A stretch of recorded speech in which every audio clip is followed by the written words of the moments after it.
Deborah Clark was my stepsister. She was a kind, gentle, loving soul. She also was so much fun, and she was looking for excitement. So she goes to Miami. That's where it's at, the lights, the glitter, the 70s. She had friends. She got an excellent job. She met, a fantastic guy. The world was hers. And then we get this grand slam phone call. The brutal way that Debbie was murdered. This was not somebody who came in, shot Debbie, and ran out. It couldn't have been her boyfriend. He was in New York. In a love triangle situation, his wife was the one that was being scorned. Debbie's case was the oldest cold case in Miami-Dade County. We'd succumbed to the idea that nobody was going to pay the price. We almost gave up hope. And then, all of a sudden, there's a knock on the door.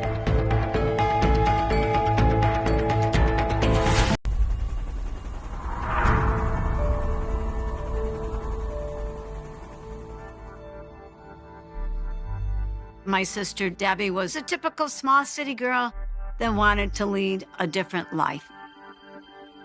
She was a nurse. She moved to Miami to start a new life. In the late 70s, Miami was still sort of a freewheeling kind of place. So many people come here from other places who are looking to make a fresh start. And Debbie was sort of a free spirit.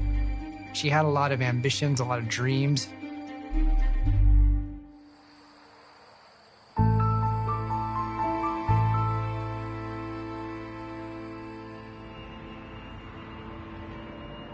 Debbie was supposed to report to work, which she always did. Never missed a shift, never called in, but she never showed up. And her nurse friends there were starting to get worried. Her friends said, something's wrong. This is not like Debbie. They called the police. It went out originally as a missing person case. I was on uniform patrol. I was dispatched there in the evening of August 6th. The young patrol officer meets 23-year-old Debbie Clark's friends outside her home. It was a very nice neighborhood. Debbie's townhouse was a two-story structure.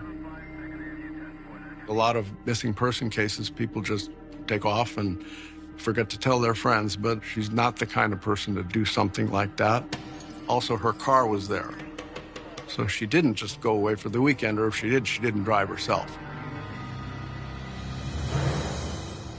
The first thing to do is look for signs of a burglary or a forced entry. All the doors were locked, no windows were broken, no windows were open, no signs of forced entry. Guilfoyle spots a large window on the second-floor balcony. I know how to climb things, and it was really my only option. I got to the balcony with the sliding glass door. That's when I saw a human body lying on the bed. So I popped up the sliding glass door and went inside. It was dark, so I used my police flashlight to illuminate the place. The victim was lying on her back on the bed. It was obvious to me that she was deceased. Going around with a flashlight in one hand and a gun in the other in a darkened house did get the adrenaline going. It's not a natural death. This is a homicide.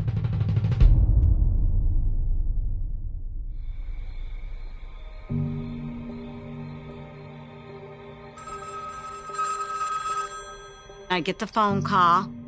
They found Debbie dead. And she'd been dead, like 3 days. She had been murdered, and I couldn't believe it. I couldn't believe it. I was shocked. I can't tell you just where your heart is until you hear those words. In addition to Roxanne, Debbie leaves behind a stepsister, 2 siblings, her mother, father, and stepparents. growing up, Debbie was the best sister. Debbie's humble beginnings in Utica, New York, motivated her to strive for something better. Debbie, she was a little more adventurous than me. She was braver, and I was a follower.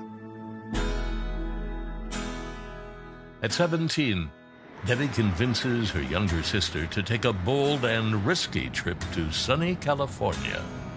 We got our money together. We packed a suitcase, and she said, "Okay, let's go. The adventure starts." So we stuck our thumbs out, and of course, it was amazing. But we didn't realize in California you had to be 18 or 21 at that time to do anything. And you had a 16-year-old and a 17-year-old, wandering the Sunset Strip. So we ran out of money, so we started to head home. A little while later, I had become pregnant. Debbie went back to school. She had fallen in love with this fella, Phil. Debbie enrolls in the nursing program at a local community college. Debbie was very smart, and she could do the work. Debbie and Phil are married in 1973. And the following year, Debbie earns her nursing degree. Debbie's husband was a construction worker. He was laid back, Grizzly Adams type of guy.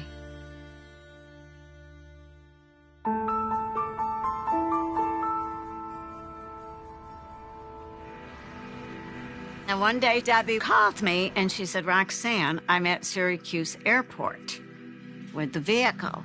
And I said, "What are you doing?"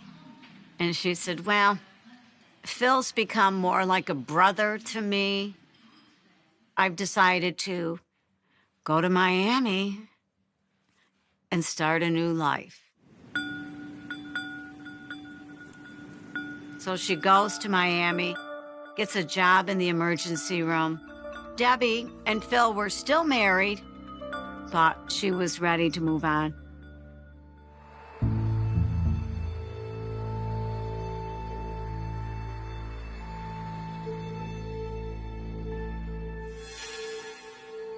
This was my first homicide, and when it's a violent murder, of course, the stress for everybody goes up. Whoever got in was either let in by Debbie, the victim, or had a key. The air conditioner was set very cold in that townhouse, possibly by the killer to kind of obscure the time and date of death. But a victim could have stayed in there for a long time. Detectives don't believe this was a case of robbery gone wrong. This was a brutal murder. This was not somebody who came in, stumbled upon somebody, shot them, and ran out. This is somebody who shot Debbie and then choked Debbie and beat Debbie, and it was very, very brutal. Some of her hair had been pulled out. I saw blood on her face and on her chest. And there was a gunshot wound right in the middle of her chest. The crime scene itself was isolated to the bedroom, and that's where the victim's body was. One of the things we discovered on the bed was her purse had been empty. Debbie's friend tells officers that Debbie kept a gun in the purse found on her bed. Then they processed the clothing, the bed sheets. They turned her over. That's when we saw the gun grips. It's possible that the offender in this case obtained the firearm from her purse and ultimately shot her, and in this case beat her. And beat her so bad that the gun grips literally broke off the firearm. I was with them when they were processing the body. One of the crime scene technicians spotted a hair on her arm, but it was such a small hair, they took that picture of my hand pointing to the hair. The hair is bagged and entered as evidence. As they process the scene, Miami detectives start to wonder whether Debbie's murder is connected to other killings. In the late 70s, There was a bunch of serial killers running around in Miami-Dade.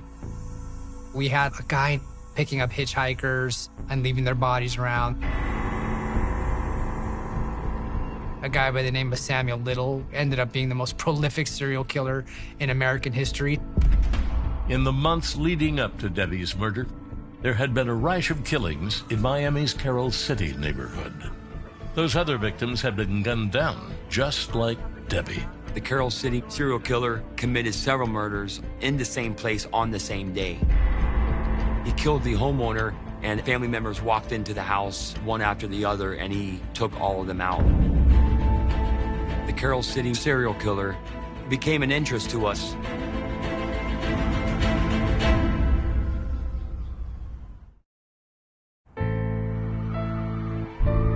Detectives had to explore the possibility that Debbie's murder could have been the work of the serial killer.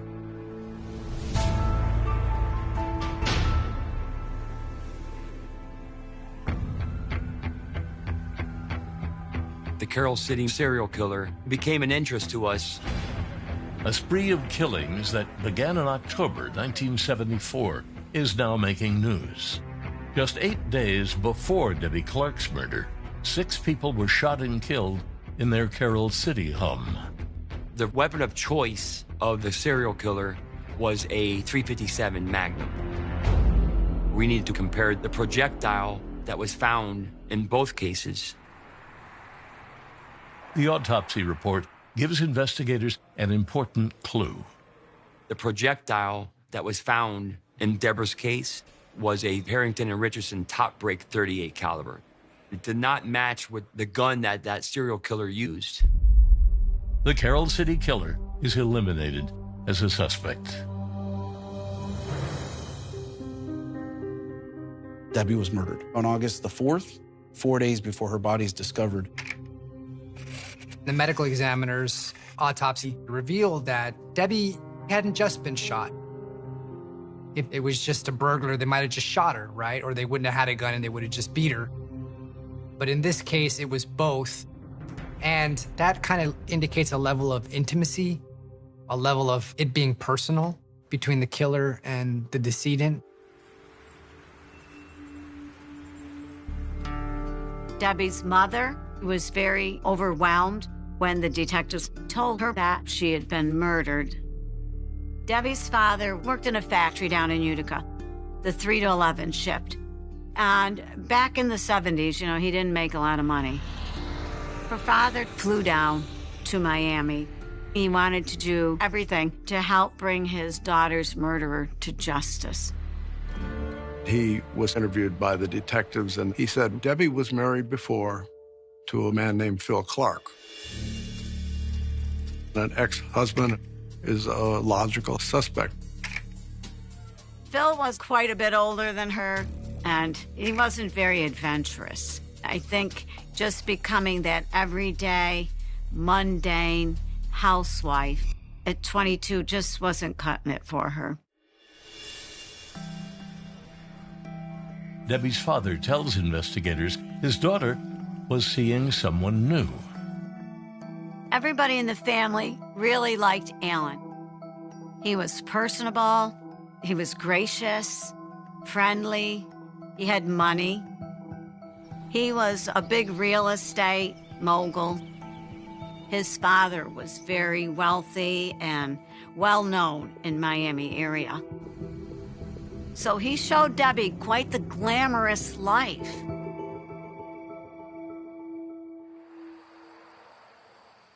We found out the condo that she lived in had been purchased for her by her boyfriend. Alan was fully involved in Debbie's life. With her friends, they would go out for dinner as couples. He came up to New York and met her mother and father. They said, "We're going to be married." But it's not that simple.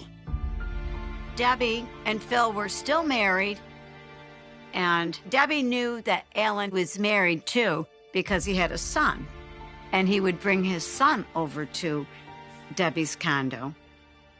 But they had made a decision that both of them would get divorced and get married.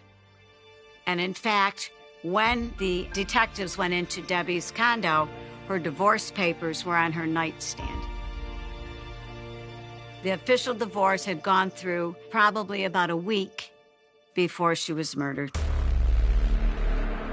Miami-Dade police have to try to figure out, could it have been the husband? They interviewed Phil Clark, found out that he was up there in New York State.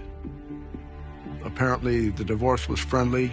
There was no animus between them. Phil is off the hook. But the new man in her life, Alan Bregman, isn't. They went to talk to her boyfriend, Alan, and knocked on his door as homicide investigators. Alan's wife, Honey, answers the door. They said, "We're here to investigate the homicide of a Deborah Clark." The subject's wife got up and walked out of the room with a very upset look on her face. Alan Bregman was not truthful to his wife, but I'm pretty sure she saw the big picture of what was going on. Honey had recently found out about the relationship that Alan was having with Debbie. Was this a murder that occurred because Honey was upset with the other woman? One of the things that they evaluated were who was in Miami on August the 4th. We know that Debbie returned home from work and was last seen at work on August 4th in the morning. Alan says at the time he was in New York at an auxiliary school for the Coast Guard. And he had an airline ticket that proved that he was in New York at the time that Debbie was murdered. So couldn't have been Alan. But we knew that Honey was in Miami at the time. The detectives interview Honey several times.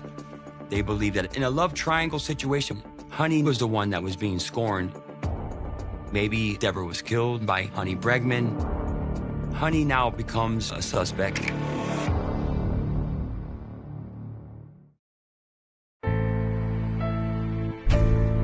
Alan was living a double life, and his wife found out.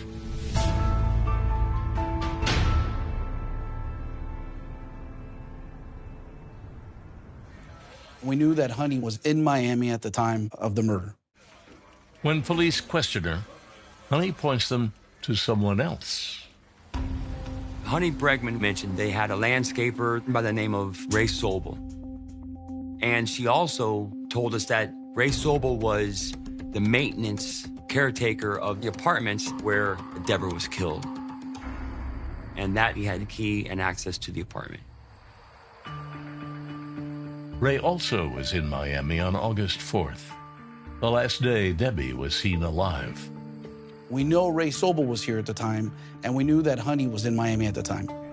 But after a few days of scrutiny, they realized she's probably not the killer. Honey had a small son. She had a full-time job as a teacher at a local school. She was a smaller, petite woman. We ruled her out based on some of those things, but we definitely kept Ray Sobel as a suspect. He was employed by Alan's father to go around and collect rent.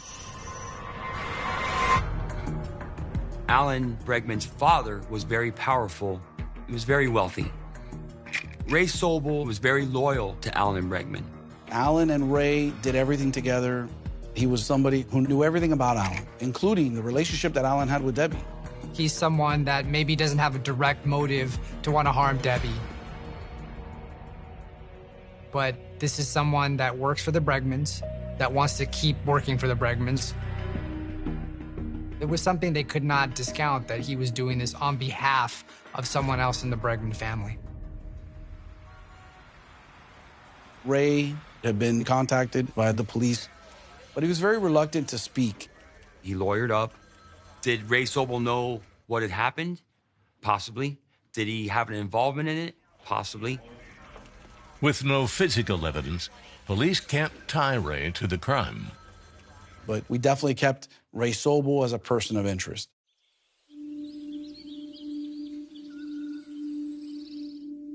After Debbie was murdered, family would get together. We thought about people that could have been suspects in Debbie's murder. Deborah Clark's family just wanted to know who did this to her. One of the items that detectives discovered early on was a life insurance policy that Debbie had purchased for herself. Debbie bought the policy 5 months earlier, in April 1977, with a payout of $148,000. The beneficiary was initially her sisters. Debbie was the older sister to these younger sisters. Debbie loved those kids so much that when she moved to Miami, she got out a life insurance policy, and those two were the beneficiaries. 5 weeks before the murder, Alan convinced Debbie, if you put your insurance in my name and something happens to you, I will get the condo and it'll be paid for. The beneficiary had been changed from a sister to Alan Bregman. Debbie was found murdered on a Saturday, and Alan went and called the life insurance company trying to collect the money on Monday. So that kind of raised an eyebrow as to Alan making money from Deborah's death. Alan's attempt to collect on the insurance policy is odd, since he didn't need the money. We didn't believe that that was the motive because Alan had money and his dad had money. Murders were happening almost literally every day. The Homicide Bureau was stretched pretty thin. Back then, you also had the cocaine cowboys, a lot of drug murders. And so that's one of the challenges that we had. The information wasn't coming in as fast. And so I think it just got to the point where detectives just felt that they didn't have anything else at that time. 1977 was one of those years that stands out for a lot of old timers because that was the first year that it snowed in Miami. The case of the murdered nurse goes as cold as that first ever Miami snowfall. And leads disappear just as fast as that snow melts.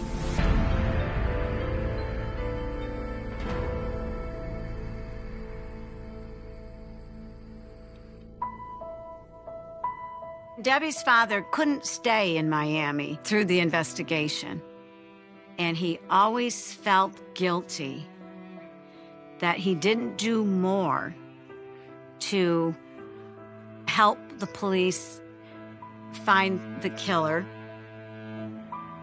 Frank was never the same again. Debbie's father succumbed to the idea that his daughter was gone and nobody was going to pay the price. And that's how he died, not knowing.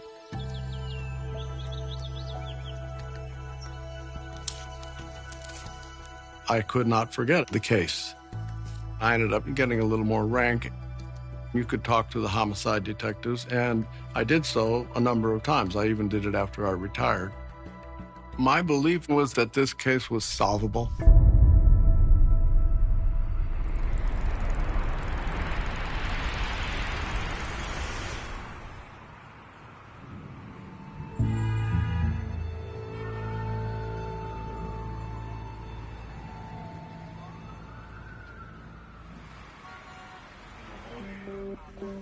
Tom Guilfoyle kept going up to the cold case file room and said, "Have you guys ever looked at this again? Because this really bothers me."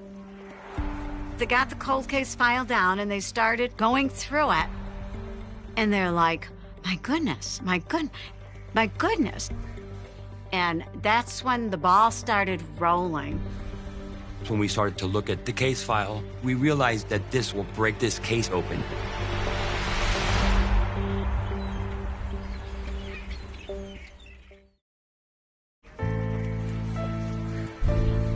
Miami-Dade has over 10,000 cold cases, and there's 3 of us. But there are investigators out there that will break their backs to do the job and sacrifice his own life to bring closure to yours.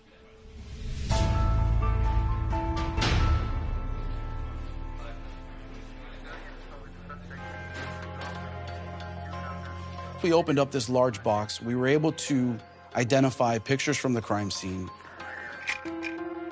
And one of the things that we noticed was the passion and the brutal way that Debbie was murdered.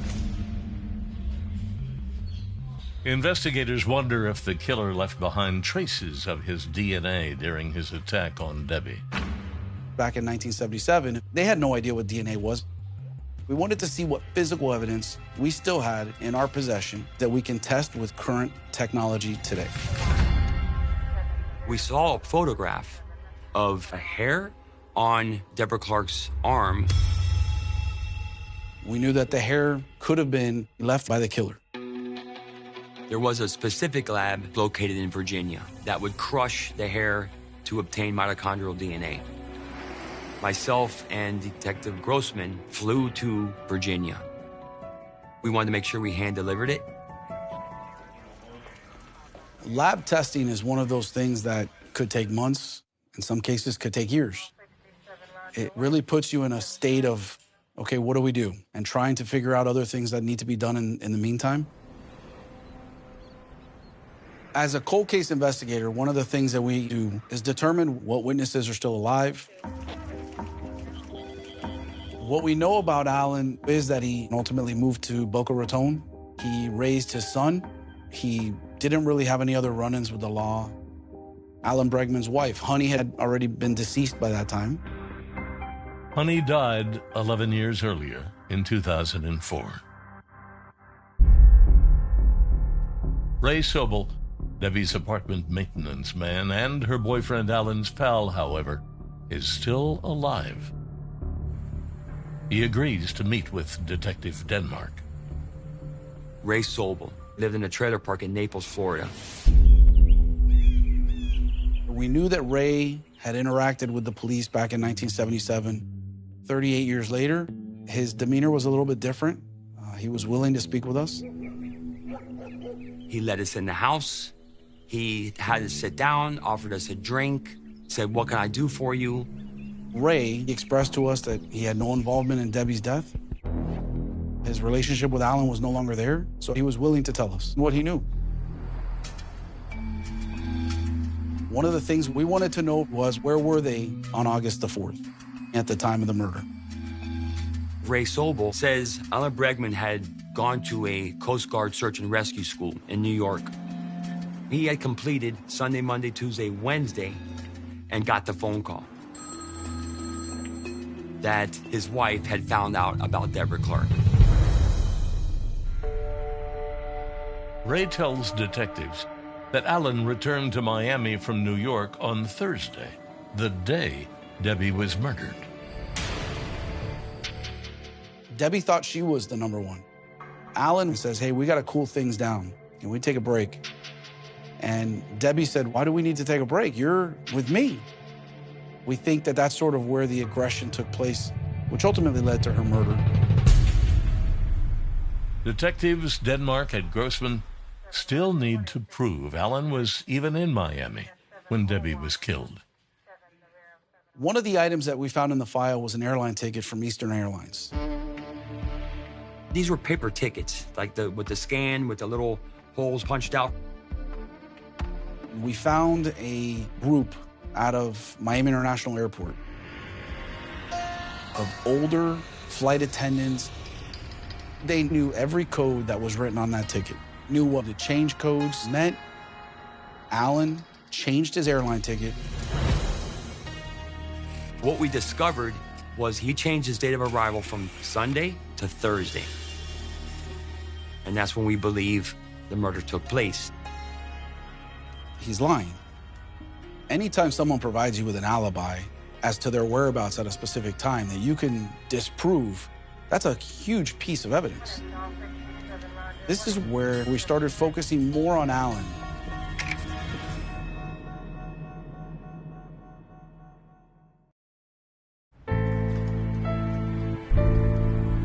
The whole family suspected Alan Bregman.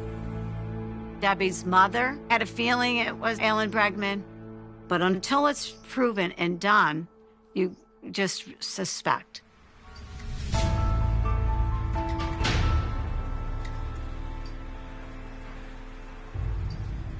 Now that detectives Denmark and Grossman know that Alan Bregman's alibi is a lie, They again questioned Debbie's friends. On August 2nd, Debbie had some friends over for dinner. And this would have been 2 days before her murder and approximately 4 days before her body is discovered. We showed them pictures we discovered in the case file. We asked them to look for things that look out of the ordinary. Debbie's friends tell detectives something is off. One of the items that we discovered were photographs of Debbie standing in front of a collage of photographs. The friend remembers that the collage was on her wall prior to her death, but the photographs were removed from the wall by the time the detectives arrived. One of the other things that her friends remember is that Alan's clothing was still present in the closet. This was very important to us because upon discovery of Debbie's body, the clothing had been removed and the photographs had been taken off the wall. Investigators believe Alan might have been trying to erase any evidence of his relationship with Debbie. The investigation into Alan started going very fast. The circumstantial evidence was 100% in our minds. Alan is guilty. Now we need the physical evidence. After 2 months, analysis on the hair police collected from Debbie's body is finally complete. It could bring detectives one step closer to charging Alan Bregman. When the report finally came in, Detective Denmark was like, what? Tell me. There was a familiar match to that hair. It comes back to Alan or his son or his father. His son was 3 years old in 1977. So immediately eliminate him, immediately eliminate the father, because why would a guy with everything in the world want to go and kill somebody? Because we had probable cause against Alan Bregman, we were able to obtain a search warrant for his DNA.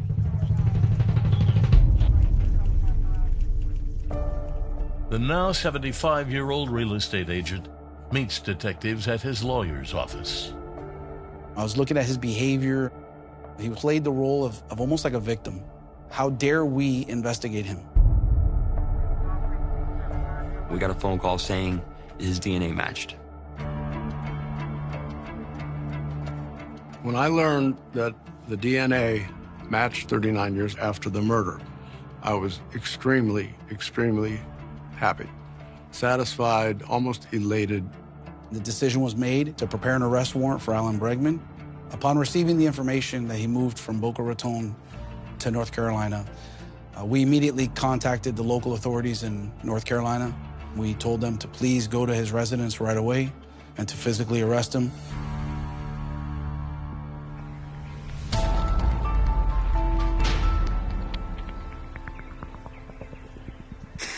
Cold case arrest nearly 40 years after a South Florida nurse is brutally beaten and shot and killed. Her accused killer is now in custody. 75-year-old Alan Bregman was arrested in connection with the murder of Deborah Clark, who was found inside her home way back in 1977. The prosecutor charges Alan Bregman with second-degree murder, since he can't prove Debbie's death was premeditated. He was arrested on August 4th, the 39th anniversary of the day of the murder, which I thought was a nice touch. And all of a sudden, there's a phone call. We're detectives from Miami. Alan is arrested. It gave us renewed hope that somebody is going to pay for it. So we just kept our fingers crossed. Prosecutors hope to beef up their case before the trial begins. A lot of things can happen in 40 years. Memories fade, evidence disappears, people pass away that would make good witnesses. Remember, beyond a reasonable doubt is a very high standard. Higher than a civil case, it's the criminal standard, and it's tough to get to. Now, the gun would have been a huge piece of physical evidence. Then someone out of the blue made a call to us and said, I would love to speak to the detectives. This person provided to us a very specific detail that hadn't been known at that time. We received this information that Alan had bought Debbie a firearm, and specifically a top brick revolver.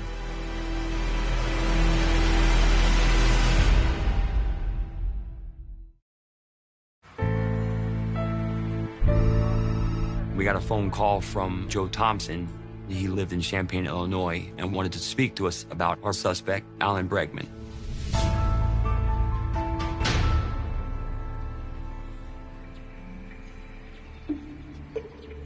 This person was a Coast Guard friend of Alan. Alan told Joe that he bought Deborah a small caliber handgun because he didn't want her walking in the dark without some type of weapon. We believe Alan came to her and probably told her, "You need to break this off." She started defending herself, saying, "What are you talking about? I got my divorce, you're getting yours." Alan knew that Deborah had a firearm in that apartment. He took the gun, and we believe that's when the argument happened, and he ended up shooting her. The prosecutor works with the medical examiner, searching for forensic details that can help seal the case. It was very important for us to meet with the medical examiner, in this case, Dr. Emma Lou, and ask her what is her medical opinion as to what took place. When they first came to see me, I was eager to help in any way I could. The original medical examiner who conducted the autopsy actually recognized a patterned injury on the left side of her neck. The pattern was reminiscent of a ring. Whoever was wearing that ring was striking her, was beating her with it. When we started digging for pictures that were provided by Honey Bregman to the 1977 detectives, there's a picture of Alan Bregman, and on their right ring fingers, he had a gold nugget ring. The prosecution believes they have a strong case connecting Alan Bregman to Debbie's murder.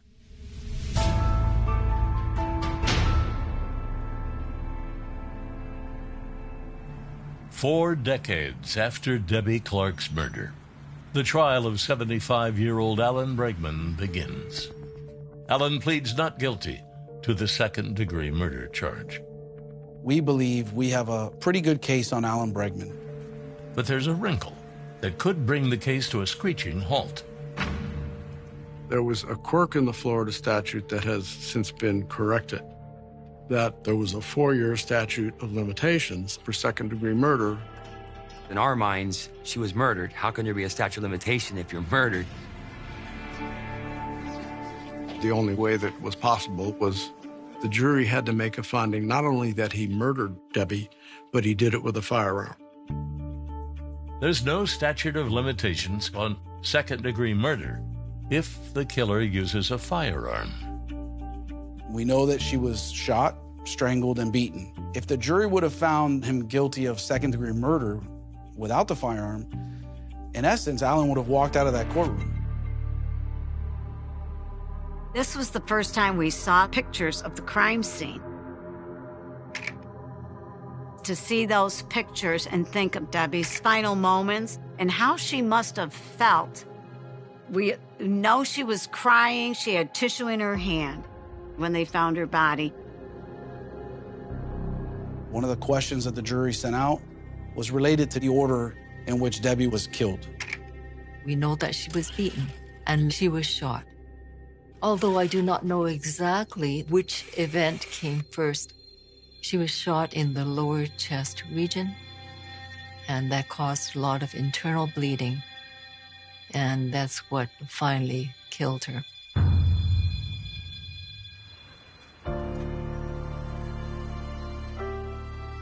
In any homicide case, there's a lot of tension on both sides, and then when the jury goes out to deliberate, that waiting period is brutal.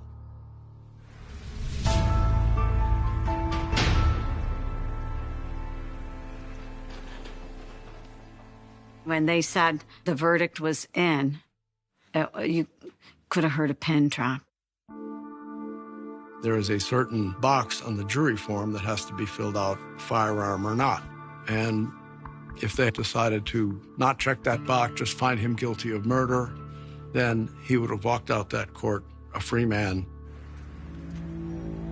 We're all waiting in the hallway of the Justice Building for a verdict. It's a very, very tense time. Nobody knows, nobody has an idea what might happen.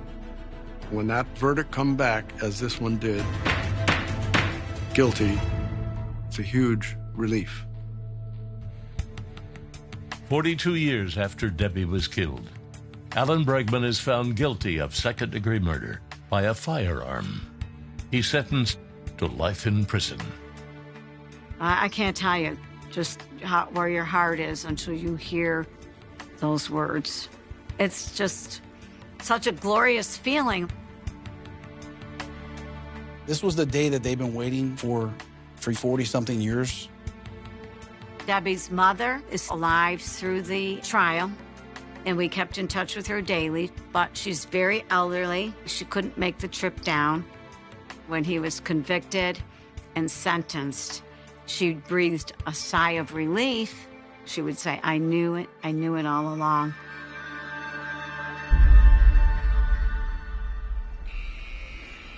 Despite the conviction, Alan never admits to killing Debbie. We often wonder, why doesn't he just admit it? I just wish he could just come clean and say, this is what happened. I'm so sorry. I did love her. I loved your sister. Because that would be nice to hear. Debbie was young. She didn't get to do all the exciting things and be everything that she could be. A lot of good memories. When we were probably about 14, we would go Christmas caroling at very wealthy homes. She was a good singer. And they would give us money, and we would stop at the drugstore on the way home to buy our mother a Christmas present. And that's the kind of person she was. She was the best sister.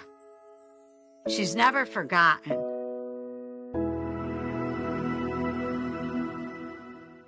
The night did not announce itself as historic. It arrived like any other, carrying rain in thin sheets that glazed the pavement and blurred the city's edges. Washington in 1991 knew how to hide its secrets in plain sight, how to let routine swallow the extraordinary without choking. Streetlights flickered, buses sighed at stops, radios murmured half-heard songs into empty rooms. Somewhere between midnight and dawn, while most of the city slept or pretended to, a life was interrupted with a finality that would echo far beyond the hour it occurred. The first response came with hesitation, the kind that signals disbelief. A location too ordinary to feel dangerous. A scene that resisted clarity. Officers stood beneath buzzing lights and tried to reconcile what they were seeing with what they expected to see. The air felt wrong, heavy, as if it had already absorbed too much. There were signs of struggle, but not chaos. Evidence without a story. Questions without a sequence. The word cold case hovered unspoken, premature yet inevitable. The victim's name traveled fast, then stalled. It belonged to someone woven into the city's background, known to coworkers, neighbors, passersby who recognized the face but not the life. There were routines, habits, a predictable arc to most days. The kind of existence that leaves traces everywhere and explanations nowhere. Investigators cataloged the obvious first, then the less obvious, then the things that only seemed important because nothing else did. They photographed angles and shadows, documented distances, measured silence. In the earliest hours, hope was loud. Detectives believed proximity would be their ally, that the immediacy of the crime would shake loose answers. They spoke to anyone who would listen, and many did. Witnesses offered fragments, impressions, half-remembered sounds.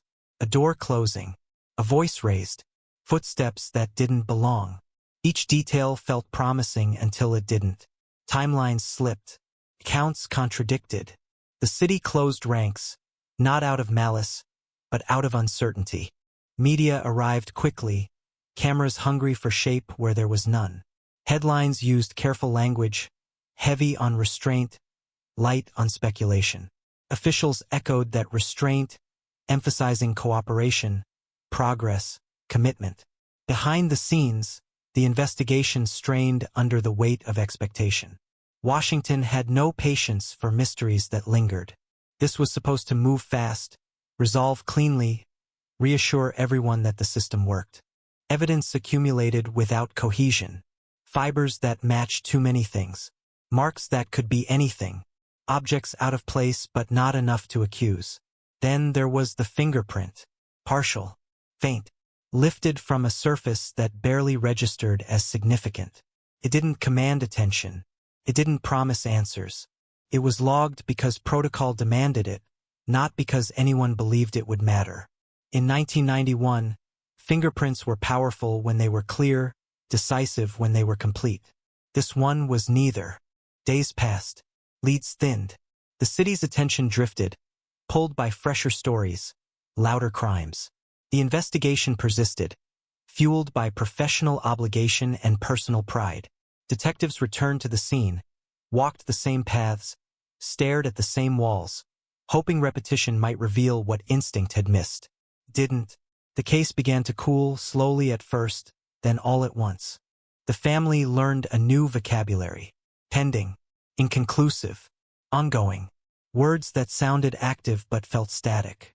They waited for phone calls that came less frequently over time, learned to measure progress by tone rather than content. Each update carried a subtle shift, from certainty to caution, from optimism to realism. Grief settled into their lives unevenly, interrupted by hope whenever the investigation stirred. Months folded into a year. The case did not close. It receded. Resources were redirected. Detectives were reassigned. The file found a place among others like it, cases that refused resolution and demanded patience instead. The fingerprint remained in the evidence locker, preserved more by habit than faith. It waited alongside fragments of other stories, each sealed in plastic, each holding a promise no one could schedule. Washington changed around the case. New buildings rose. Old businesses vanished. The city's rhythm adjusted, absorbed the loss without fully acknowledging it. People remembered in quiet ways, lowering their voices near the location, pausing longer than necessary at intersections that now felt charged. The crime became a reference point, a cautionary tale whispered when discussing safety, trust, proximity. As years passed, new detectives reviewed the file, bringing fresh skepticism and the same frustration. They questioned early assumptions, re-interviewed witnesses who struggled to remember details that had faded into routine. Memory proved unreliable, shaped by repetition and rumor. What once felt certain now felt rehearsed. The case resisted clarity with stubborn consistency. Technology advanced, and with it came renewed interest. Databases expanded. Old evidence was re-examined with tools that promised deeper insight. The fingerprint was digitized, enhanced, compared against growing collections of data. Each comparison returned the same answer. No match. The print became symbolic, a reminder that something tangible existed even if it refused to connect. The phrase cold case hardened into identity. It followed the file, the family, the community. It suggested preservation, the idea that nothing had been lost, only delayed. Internally, investigators knew the truth was less comforting. Time erodes not just evidence, but context. It dulls urgency. It transforms questions into abstractions. Then, quietly, without warning, the routine shifted. An audit, procedural review, evidence pulled for digitization, relogged, re-examined. The fingerprint surfaced again, now viewed through algorithms that could parse patterns invisible to the human eye. Software traced minutiae with relentless precision, comparing, discarding, recalculating. The process was unemotional, exhaustive, indifferent to history. When the system flagged a potential match, disbelief was the first reaction. Analysts assumed error, reran the process, adjusted parameters. The result persisted. A name emerged from the data, attached to a profile that existed far beyond the confines of the original investigation. It wasn't confirmation. It was possibility, fragile and dangerous. The news moved cautiously through the department. Veterans tempered excitement with memory, recalling how many times hope had surfaced only to collapse. Still, something had changed. The fingerprint had spoken, however softly, after years of silence. It pointed outward, toward a living person, a present reality. Outside, Washington continued its routines, unaware that a case long consigned to memory was stirring. Inside the file, momentum returned, tentative but undeniable. The past pressed forward, asking to be reconsidered. Whether it would bring clarity or complication remained uncertain. What was clear was this: the cold case was no longer content to remain cold. The name that surfaced from the database did not arrive with drama. It appeared on a screen in a sterile room, rendered in plain text, stripped of context, history, or consequence. For a moment, no one spoke. Analysts stared at the result the way people stare at a sentence they don't yet trust themselves to read aloud. In cold cases, matches are supposed to feel like thunder. This one felt like pressure, slow and heavy, settling into the chest. Procedure took over before emotion could. The match was labeled tentative, flagged for verification. Secondary systems were consulted. Parameters were tightened, then loosened, then tightened again. The fingerprint was rescanned, enhanced once more, its ridges magnified until they resembled a landscape rather than evidence. Each comparison returned the same conclusion. Not certainty, probability, high enough to matter, dangerous enough to demand restraint. The detectives brought in were younger than the case, trained in an era where cold cases were resurrected by technology rather than persistence. They approached the file with caution shaped by reputation. Ohio had its ghosts. Washington had this one. They read reports written before they had learned to drive, tried to inhabit a mindset shaped by different rules, different pressures. The early decisions felt both understandable and fragile, products of a time when answers were demanded faster than they could be responsibly delivered. The name belonged to someone who had passed through Washington in the early 90s without leaving much of a trace. No prior connection to the victim, no obvious motive documented. At the time of the crime, they were young enough to blend into the city's churn, old enough to be overlooked. Their record, assembled slowly, told a story of movement rather than stability. Jobs held briefly, addresses changed often, a life lived just out of focus. Investigators moved carefully. The last thing they wanted was to contaminate a resurrection with haste. They reconstructed the suspect's timeline from 3 decades earlier, relying on records never designed to last that long. Utility bills, employment forms, traffic citations. Each document was a fragment, incomplete on its own, meaningful only when arranged against the others. The picture that emerged was uneven, full of gaps wide enough to swallow certainty. When they finally reached out, it was done quietly. No warrants, no press, just questions framed as routine. The suspect, now older, responded with polite confusion. They agreed to speak, seemed genuinely surprised by the inquiry. 30 years is a long time to carry a memory without knowing it matters. Their recollections were vague, shaped by distance and repetition. Washington blurred into impressions rather than specifics. Nothing in their demeanor suggested alarm. Nothing suggested relief. The fingerprint was not mentioned at first. Investigators listened, observed, took notes. They watched for reactions to certain locations, certain dates. They cataloged pauses, changes in tone.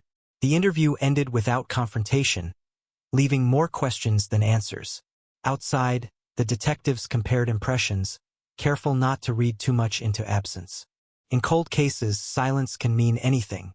As the investigation deepened, the weight of the fingerprint grew. It was no longer just evidence. It was leverage, a silent presence in every conversation. Prosecutors were briefed, their enthusiasm tempered by experience.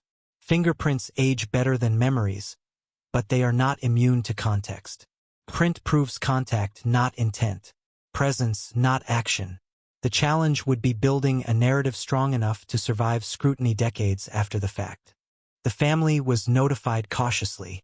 The word development was used instead of breakthrough. Expectations were managed with deliberate care. They had lived through too many false dawns to mistake possibility for resolution. Still, the news altered something fundamental. The case felt warm for the first time in years. Not solved. Alive. Media pressure followed inevitably. A request here. A rumor there. The department released a statement that said little and meant less. Cold case reviews are magnets for speculation, and this one carried history with it. Commentators debated the reliability of old evidence revived by new technology. Advocates praised persistence. Skeptics warned against retrofitting certainty onto incomplete pasts. The suspect felt the shift before it was explained. Calls went unanswered. Neighbors became distant. Their name, once unremarkable, began to carry weight. They contacted a lawyer, not in panic, but in recognition that something larger than memory was moving. The lawyer listened carefully, asked few questions, said less. Experience had taught caution. Investigators returned for a second interview, this time more direct. The fingerprint was introduced, framed as a question rather than an accusation. The reaction was subtle. Surprise, followed by something harder to read. Denial came quickly, not defensive, almost reflexive. They could not explain the print. They did not try. They said what many say when confronted with evidence that arrives without warning. I don't remember. The statement landed with quiet force. Memory is fragile.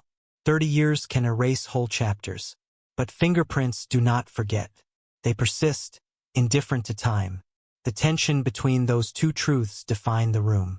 Investigators pressed gently, aware that aggression would yield nothing. They asked about routines, acquaintances, habits. The answers circled without connecting. Behind the scenes, preparations accelerated. Prosecutors debated strategy, aware that the case would be built on layers rather than a single pillar. The fingerprint could open the door, but it could not carry the weight alone.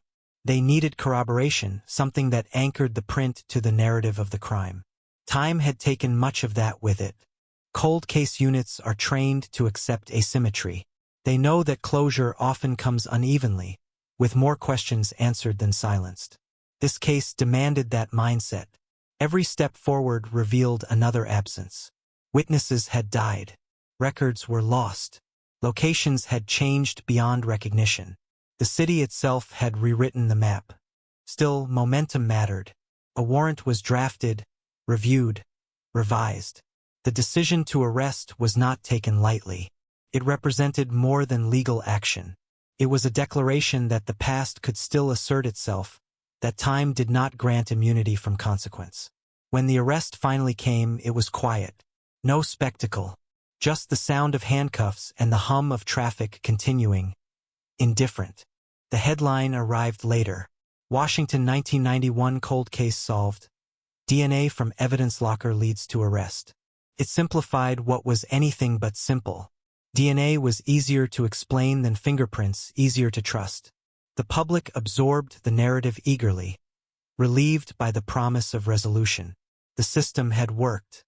The long wait had been worth it. Inside the investigation, relief was tempered by awareness. Solved did not mean settled. The case would move now into a different arena, one where doubt was sharpened rather than softened. Courtrooms demand certainty. Juries demand stories that make sense. Cold cases rarely offer either without compromise. The family stood on the edge of something they had imagined for decades and never fully believed would arrive. Justice, or something close to it, seemed within reach. They prepared themselves for the next phase, knowing that answers might come wrapped in new pain. The fingerprint, once forgotten in a locker, now sat enlarged on screens, dissected by experts, scrutinized by skeptics. It had done its work by speaking up, but it could not control how it would be heard. The case moved forward, carrying hope, doubt, and the heavy knowledge that reopening the past does not guarantee peace. And as Washington absorbed the news, the cold case shed its silence, not with a scream, but with a steady, unsettling presence, reminding everyone that time does not erase, it only delays. The courtroom did not feel like the climax people imagined when they read the headlines. felt narrow, controlled, airless, the kind of room where time slows instead of accelerates, where every movement is deliberate, every sound amplified by expectation. Wooden benches polished by decades of waiting. Fluorescent lights humming softly overhead. This was where the past would be questioned, not relived. The defendant sat still, hands folded, eyes forward. Age had softened the face the investigators studied in old photographs, but the structure was unmistakable. This was the person whose fingerprint had slept for 30 years in an evidence locker, untouched, unnoticed, until technology caught up with neglect. Now that same fingerprint hovered invisibly over the room, an unspoken presence shaping every breath. Prosecutors began cautiously. Cold cases demand humility.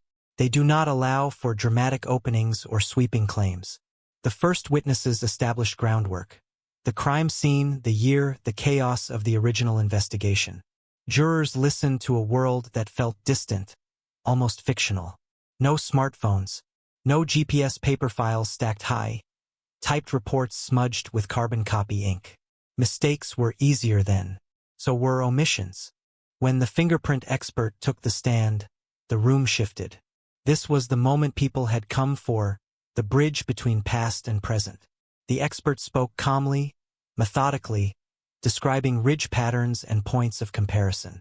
Enlarged images filled the screens, abstract to the untrained eye, definitive to those who knew how to read them. The jurors leaned forward, trying to see certainty where only training could truly reveal it. Defense attorneys listened closely, already preparing their counter. They did not attack the science outright. That would be reckless.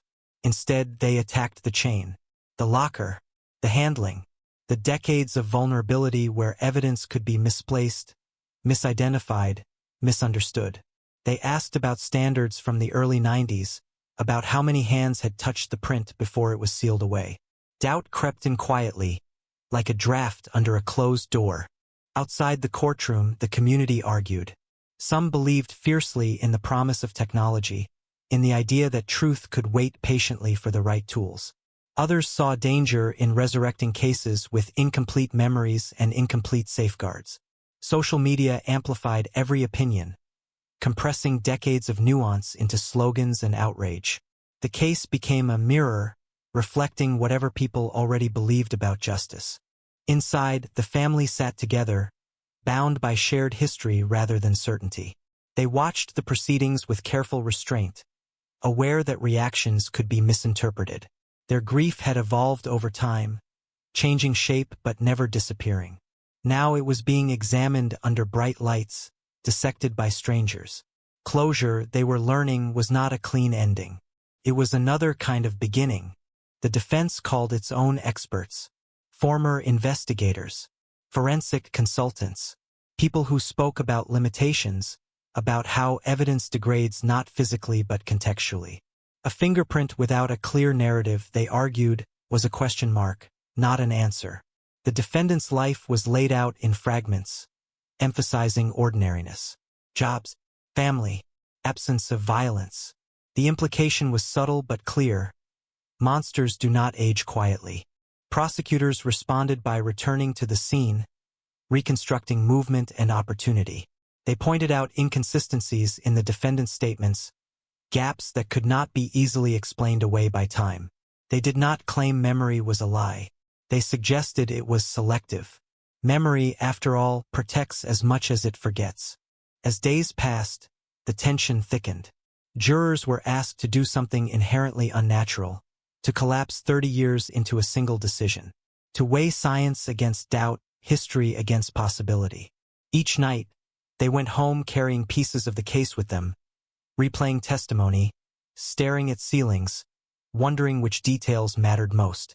The defendant watched this process unfold with a kind of detached disbelief. Life had moved on. The past had been sealed away, or so it seemed. Now it had returned, not with clarity, but with insistence. Conversations with lawyers replaced routines. Court dates replaced plans. The future narrowed, shaped by events long thought buried. When closing arguments arrived, they did not explode. They settled. Prosecutors spoke of accountability, of patience rewarded. They framed the fingerprint as a witness that never left, that waited silently for its moment. The defense spoke of caution, of the irreversible weight of conviction, of the danger of trusting what survives while ignoring what was lost. The jury retired. Hours stretched, then days. Each knock on the door sent a ripple through the room. The family held hands. The defendant stared at the table. Everyone waited for a word that would redefine the last 3 decades. When the verdict came, it did not answer every question. It rarely does. It was read aloud in a steady voice, formal, restrained. Guilty on some counts, not guilty on others. A split decision that reflected the complexity rather than resolving it.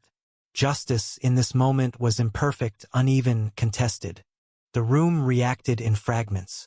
Quiet sobs, exhaled breaths. The defendant closed their eyes briefly, absorbing the weight of consequence. The family felt a strange mix of validation and emptiness. The case was no longer unsolved, but the truth still felt incomplete. Sentencing would come later. Appeals would follow. The legal process would continue, grinding forward with its own logic. The headline would fade, replaced by newer shocks, newer mysteries. But the case would linger, not as a triumph or a failure, but as a reminder. A reminder that cold cases do not end cleanly. They thaw unevenly, revealing layers rather than answers. They force the present to reckon with the past, not to fix it, but to acknowledge it.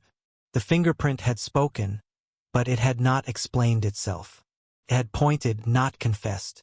In Washington, the streets moved on. Traffic flowed. Buildings rose and fell. People passed the places where the crime once froze a moment in time, unaware of the echoes beneath their feet. The evidence locker stood quiet again, holding other questions, other waiting truths. And somewhere between certainty and doubt, the cold case settled into its new form, no longer silent, no longer dormant, but still unresolved in the way that matters most, living on as an unease that refuses to fade. The sentence did not end the story. It only changed its temperature. Outside the courthouse, cameras caught fragments of reaction, but the real aftermath unfolded quietly, in offices and kitchens and patrol cars, where people tried to understand what had just happened. A cold case solved was supposed to feel definitive. Instead, it felt like a door left ajar, letting in more questions than answers. Detectives returned to the file almost immediately, not out of obligation but instinct. Once a case is reopened, it rarely closes neatly. New testimony reshapes old assumptions. Old assumptions expose new gaps. The verdict, reminding everyone of uncertainty, pushed investigators back to the beginning. Not to relive it, but to interrogate it with fresh eyes. Boxes came down from shelves. Yellowed reports were spread across conference tables. Names once dismissed as irrelevant were circled again. Someone noticed a timestamp that didn't align. Another found a statement summarized too cleanly, too briefly, as if complexity had been intentionally sanded away. The past, when examined closely, resisted simplification. One detective lingered on a photograph of the original crime scene, staring longer than necessary. Something about the framing felt wrong. The angle, the absence, a space that should have been filled.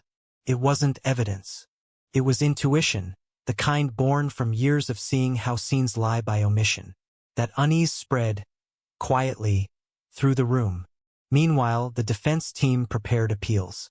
They did not argue innocence in grand terms. They argued process, preservation, the fallibility of memory and the fragility of physical proof. Their filings were precise, restrained, almost clinical. The tone suggested not outrage but concern for precedent, for future cases that might be decided by relics pulled from forgotten shelves. The prosecution responded with confidence but caution. They knew the scrutiny was justified. Cold cases live under a microscope once reopened. Every step is examined, every decision weighed against modern standards. They stood by the science, but acknowledged the imperfections of time. Justice, they argued, does not require perfection. It requires honesty. The community watched all of this from a distance, absorbing fragments through headlines and commentary. Some felt vindicated, believing the arrest validated decades of suspicion. Others felt uneasy, sensing that the resolution had come at a cost. Conversations shifted from the crime itself to the system that processed it. Trust, once shaken, does not return easily. The victim's family felt the weight of conflicting emotions intensify. The verdict had offered a name, a face, a formal acknowledgement of loss. But grief does not respond to procedure. It responds to memory, and memory, stirred by public attention, grew louder. Moments long buried resurfaced without warning. Laughter, arguments, unfinished plans. Closure remained elusive. Inside the prison walls, the defendant adjusted to a new reality. The label attached to their name followed them everywhere, spoken and unspoken. They replayed the past in fragments, questioning which moments had mattered, which had been misremembered, which had been misunderstood. Guilt and regret, denial and resignation blurred together. Time, once an ally, now felt accusatory. Then came the discovery that shifted everything again. A junior analyst, reviewing archived materials for the appeal, noticed a discrepancy in evidence labeling. It was small, a number transposed, a date that didn't align with the chain of custody log. On its own, it meant nothing, but paired with other irregularities, it suggested a pattern of oversight. The revelation did not explode. It seeped, quietly at first, then with growing insistence. Internal reviews were initiated. Emails circulated. Meetings were scheduled behind closed doors. No one spoke publicly. Yet the case once again was changing shape. Investigators traced the discrepancy back to the early 90s, to a period of transition when departments were overwhelmed, underfunded, and analog. Records were handwritten, filed manually, sometimes reconstructed after the fact. In that chaos, errors were not anomalies. They were expected. The question was whether those errors had altered the truth. Forensic experts were consulted again, this time not to analyze the fingerprint, but to analyze its journey. Every transfer, every storage condition, every moment of exposure. The fingerprint remained authentic, but authenticity was not the issue. Context was. Without it, even truth can mislead. The media caught wind of the review, and the narrative shifted overnight. Headlines softened. Language grew conditional. New questions emerge. Evidence handling under scrutiny. The certainty that had once dominated coverage dissolved into speculation. Viewers, readers, listeners were reminded how quickly confidence can erode.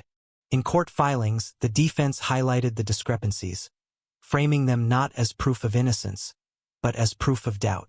Reasonable doubt, the most powerful phrase in the legal system. The prosecution countered by emphasizing consistency across independent analyses. The fingerprint, they argued, stood apart from paperwork errors. It existed regardless of clerical mistakes. Judges listened carefully. Appeals courts are built for restraint, not drama. They consider impact, not headlines.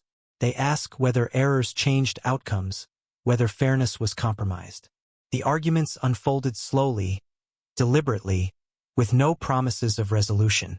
While lawyers debated, detectives continued digging. One revisited an old witness statement, now seen through a different lens. The witness had mentioned a sound that night, a vehicle, a door, a voice, but it had been dismissed as unreliable. Re-examined now, it aligned with a route never fully explored, a route that placed another person near the scene. This did not absolve the convicted, complicated the story. Complexity is the enemy of simple justice, but it is the ally of truth. Investigators followed the lead cautiously, aware of the implications. If another presence could be established, the case would fracture again, splitting into parallel narratives. The possibility unsettled everyone involved. For the family, it reopened wounds they had only just begun to tend. For prosecutors, it threatened the integrity of their victory. For the defense, it offered hope tinged with risk. For the public, it reinforced a growing realization. Cold cases do not thaw evenly. As months passed, the case existed in limbo, not overturned, not reaffirmed, suspended between certainty and doubt. Appeals dragged on. Reviews expanded.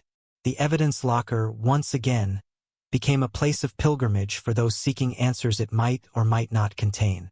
The fingerprint remained central, immutable, a silent witness that refused to explain itself, pointed but did not speak. It accused but did not narrate. Around it, human systems struggled to interpret its meaning, layering intention onto ridges and whorls. In Washington, the seasons changed. Rain returned, then sun. People passed the courthouse without looking up, unaware that inside, history was still being argued sentence by sentence. The case, once thought resolved, continued to breathe, expanding and contracting with each new development. And beneath it all lay an uncomfortable truth, one that no verdict or appeal could erase. Solving a cold case does not end its power, transforms it, from a question into attention, from silence into noise, from absence into doubt. The story was no longer about what happened in 1991 alone. It was about what happens when the past is forced into the present, when evidence outlives memory, when justice arrives late and uncertain. The case moved forward, but it did not move on. It lingered, waiting, unsettled, refusing to rest. The file never truly closes. It only grows heavier. With each appeal, each internal memo, each whispered doubt, the Washington 1991 cold case expanded beyond its original borders, spreading into the present like a slow stain. What had once been a single night of violence was now decades of consequence.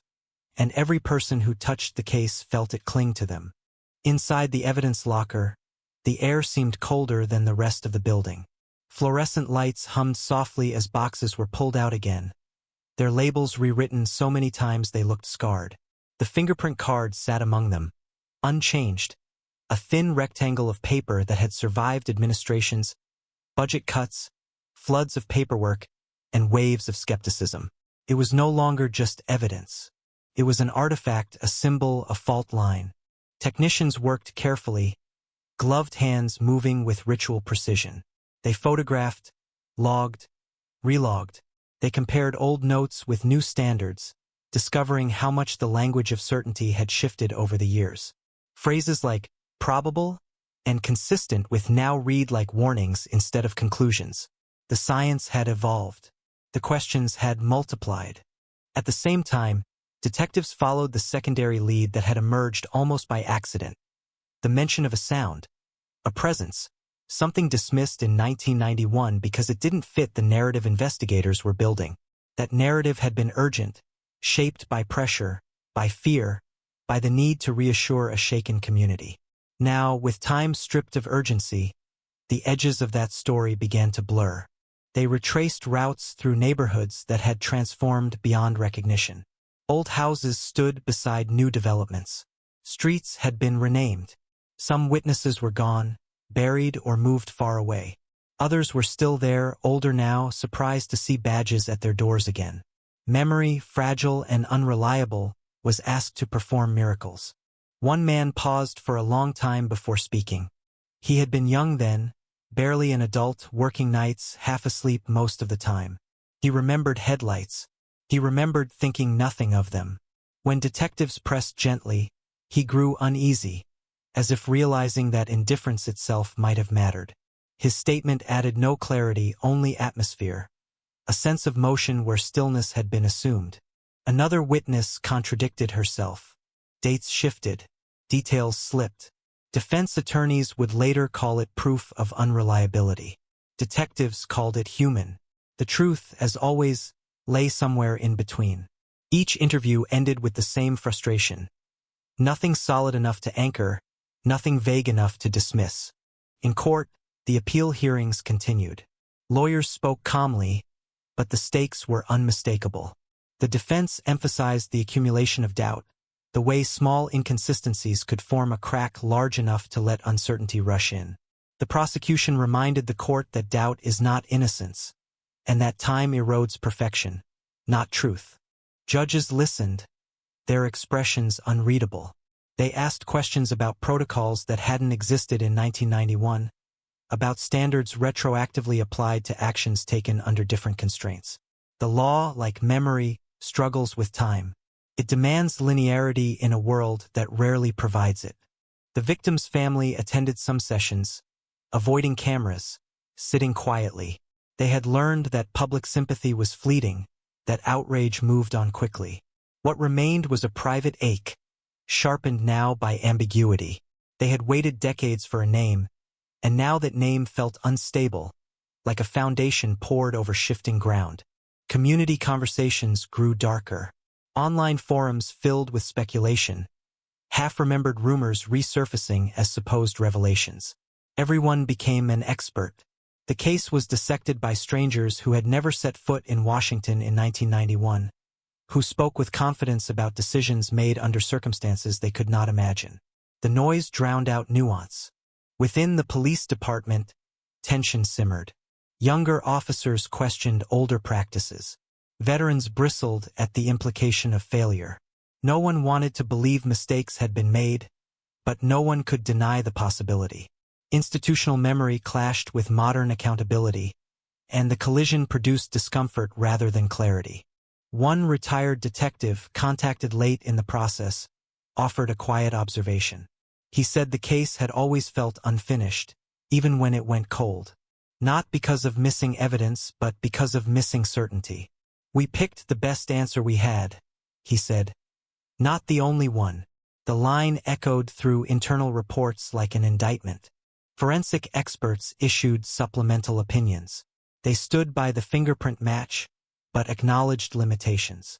Environmental degradation, partial impressions, statistical margins that had once been acceptable but now demanded caveats.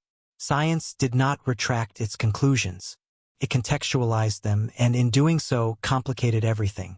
The defendant's attorneys seized on those caveats, weaving them into a narrative of overconfidence.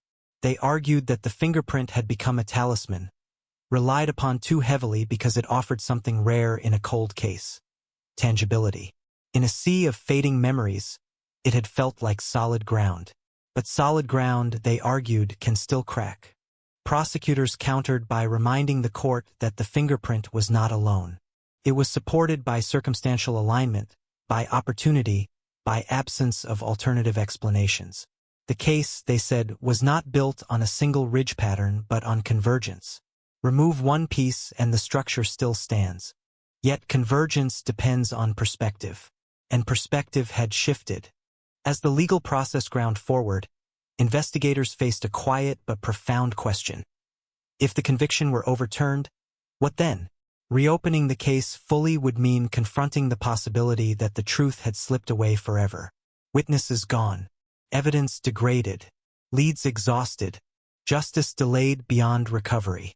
That possibility haunted them more than criticism. Solving a cold case only to unsolve it was a nightmare scenario. One that risked erasing decades of effort and reopening wounds that could never properly heal. But ignoring doubt was not an option. Doubt, once introduced, demands acknowledgement. Late one evening, a detective sat alone reviewing the original crime scene photos again. He noticed something he had seen before but never questioned. A shadow, barely visible, cast in a direction that didn't match the reported lighting. It suggested movement, or perhaps nothing at all.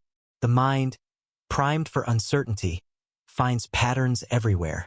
He closed the file, aware that he might be chasing ghosts. But ghosts, in this case, were unavoidable. The past had been summoned, and it refused to answer cleanly. The appeals court delayed its ruling. More time was needed, they said. More review. More consideration. The announcement landed without drama, but its impact was heavy. The case remained suspended, unresolved once more, its status oscillating between solved and uncertain. In Washington, the headlines faded. New stories took their place. But for those closest to the case, nothing faded. The fingerprint remained locked away, waiting. The questions lingered, unanswered. And the cold case, once declared solved, revealed its true nature. Not as a conclusion, but as a living tension, stretching across time, refusing to settle. The story pressed on, unresolved in spirit if not yet in law, reminding everyone involved that some answers arrive too late, and some arrive only to ask more questions. Time did what it always does when certainty falters. It stretched. Days became procedural weeks. Weeks turned into months marked by calendar reminders and postponed decisions. The Washington 1991 cold case lived inside that stretch, neither alive nor buried, a pulse measured by court dates and internal deadlines that slipped like sand through fingers. Inside the department, a quiet reorganization took place. No press releases, no announcements, just a reshuffling of responsibility that signaled seriousness. A small review team was formed, not to reinvestigate the crime outright, but to audit the investigation itself. It was an uncomfortable mandate. Investigations are supposed to examine others, not themselves. Yet here they were, dissecting their own history. They began with timelines, not the night of the crime alone, but the days that followed, the weeks of early momentum, the months when leads dried up and assumptions hardened. Every decision was pinned to a board, connected by string that traced cause and effect. Patterns emerged, not of malice, but of momentum. Once a direction had been chosen, alternatives had thinned. Possibilities had narrowed not by proof, but by practicality. The review uncovered moments of silence, gaps where notes should have been, interviews summarized but not transcribed, decisions explained verbally but never recorded. None of it was illegal. All of it was human, and all of it now mattered more than it ever had. Meanwhile, the defense filed an additional motion, requesting an evidentiary hearing focused solely on the handling of physical evidence. They argued that the fingerprints journey, from scene to storage to rediscovery, was as important as the print itself. The motion did not accuse, it questioned, and questioning in the current climate was powerful. The prosecution opposed the motion but offered compromise. They agreed to limited testimony from evidence custodians, both past and present. It was a calculated risk. Transparency could strengthen their case, or it could unravel it. There was no way to know until voices were placed on the record. Those voices, when they came, were quiet and precise. Former clerks spoke of overloaded shifts and outdated systems. Retired supervisors described protocols that existed more in practice than on paper. No one claimed perfection. No one claimed deception. The story that emerged was one of strain, not sabotage. The court listened. The judge asked about refrigeration units that failed during a power outage years earlier, about storage rooms relocated during renovations, about handwritten logs transcribed into digital systems decades later. Each answer added texture, not clarity. The fingerprint, once a beacon, now floated in a sea of context. Outside the courthouse, a smaller drama unfolded. A local journalist, who had covered the case since the early days, published a long-form piece that refused to take sides. It traced the life of the case through people rather than outcomes. Investigators, family members, lab technicians.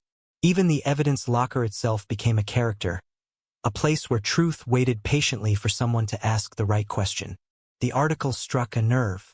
Readers recognized themselves in it, the desire for resolution, the fear of being wrong. Letters poured in. Some thanked the journalist for restraint. Others accused them of undermining justice. The comment sections became battlegrounds, echo chambers amplifying doubt and certainty in equal measure. The victim's family read the piece in silence. It named their loved one without sensationalism, described the loss without spectacle. For a moment, the case felt human again, not procedural. But humanity came with pain. The possibility that the answer they had been given might change reopened wounds they had tried to cauterize. They met privately with prosecutors, asking questions they had avoided before. What if the conviction didn't hold? What if there had been someone else? What if the truth was no longer reachable? The prosecutors answered honestly. They did not promise outcomes. They promised effort. It was the only promise left to make. In the prison, the defendant marked time differently. Appeals moved slowly, but rumors moved fast. Guards whispered. Other inmates speculated. The label attached to their name shifted from certainty to controversy. They wrote letters to anyone who would read them, asserting fragments of memory, moments that felt important but unprovable. Regret, real or strategic, bled through the lines. Psychologists later described this period as liminal, a psychological hallway between identities. The defendant was no longer simply convicted, but not yet exonerated. Hope and fear coexisted uneasily, feeding off each other. Sleep came in pieces. The past replayed in loops. Back at the department, the review team followed a thread that had been overlooked in earlier phases. A vehicle sighting reported days after the crime, dismissed because it arrived too late to shape the narrative. The report described a car idling near the scene, engine running, lights off. No plate, no description of the driver. It had seemed useless then. Now it was re-examined. They searched DMV records from the period, looking for similar vehicles registered nearby. The list was long and mostly dead ends. But one entry stood out, a car registered to someone with a tangential connection to the area, never interviewed because they had moved shortly after the crime. The move had been noted, but not pursued. Detectives tracked the individual down. The conversation that followed was brief and cautious. The person denied involvement, denied knowledge, denied memory. Time had dulled everything. There was nothing actionable. But the encounter reinforced a painful truth. Some leads age out of relevance. They do not disappear. They simply lose their ability to answer. The appeals court scheduled oral arguments. Lawyers prepared. Briefs were filed. The courtroom filled again. Quieter this time, more restrained. No one expected fireworks. The questions would be technical. The implications profound. During arguments, the defense emphasized cumulative doubt.